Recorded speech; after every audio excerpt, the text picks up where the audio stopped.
अस्सलामुअलैकुम। उम्मीद करता हूँ कि आप सब लोग खैरियत से होंगे। आज हम unit number 10 simple harmonic motion and waves का सेकंड न्यूमेरिकल 10.2 जो है वो करने जा रहे हैं। तो आइए शुरू करते हैं। 10.2 के अकॉर्डिंग स्टेटमेंट में कहा गया है a pendulum of length 0.99 meter is taken to the moon by astronaut. The period of the pendulum is 4.9 seconds. What will be the value of g on the surface of the moon?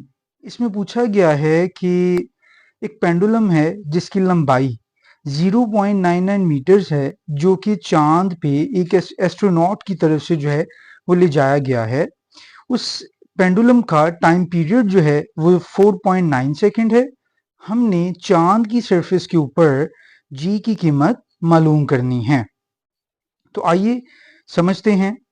सबसे पहले हम लोगों ने इसका given data बनाना है। तो given data के according यहाँ पे हमारे पास जो पेंडुलम की लेंथ दी गई है वो हम एल एम से जाहिर करेंगे, L for length and M for moon.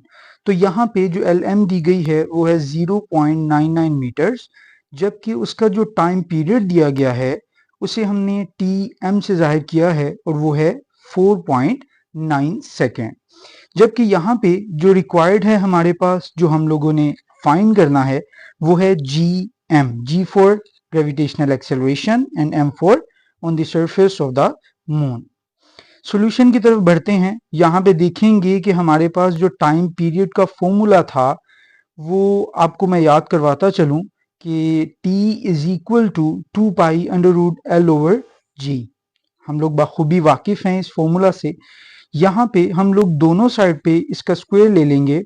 Square लेने का मकसद ये है कि जी जो है वो अंडर रूट में है और उस अंडर रूट को हम ख़त्म करके फिर जी को इजीली जो है वो फाइंड आउट कर सकते हैं।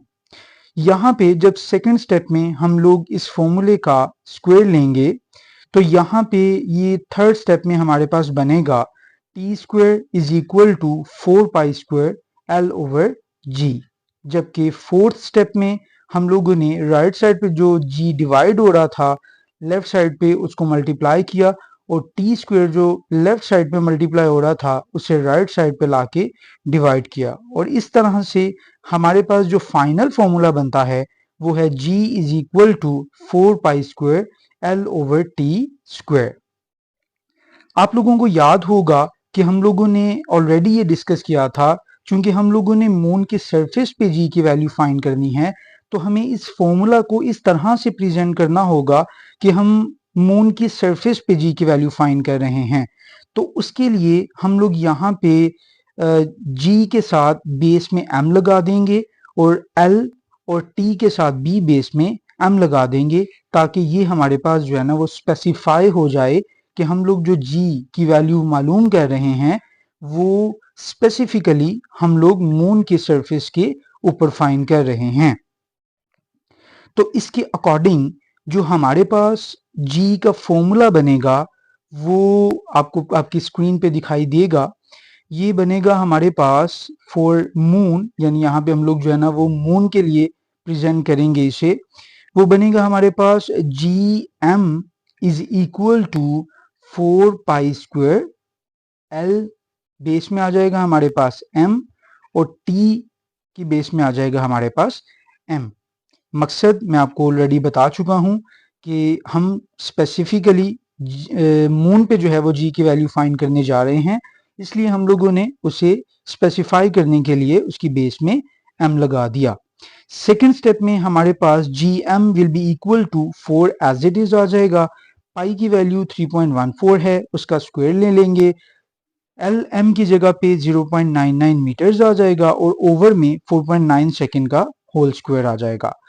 थर्ड स्टेप में देखेंगे तो हमारे पास 3.14 का स्क्वायर जो है वो है 9.8596, 0.99 एज इट इज और 4.9 का जो स्क्वायर होगा वो होगा 24.01। ऊपर वाली वैल्यूज को जब हम मल्टीप्लाई करेंगे दैट विल बी 39.04 और डिवाइडेड में 24.01 आ जाएगा। दोनों को डिवाइड करेंगे तो ये बनेगा 1.63। यहाँ पे हमारे पास जो है वो न्यूमेरिकल नंबर 2 का इख्तिताम हुआ जाता है। इस न्यूमेरिकल से रिलेटेड आपको किसी भी किस्म का कोई सवाल होगा तो आप कमेंट सेक्शन में पूछ सकते हैं। अपना बहुत ज़्यादा ख्याल रखिएगा। इंशाल्लाह नेक्स्ट वीडियो में मिलेंगे। तब तक के लिए अल्लाह हाफिज़।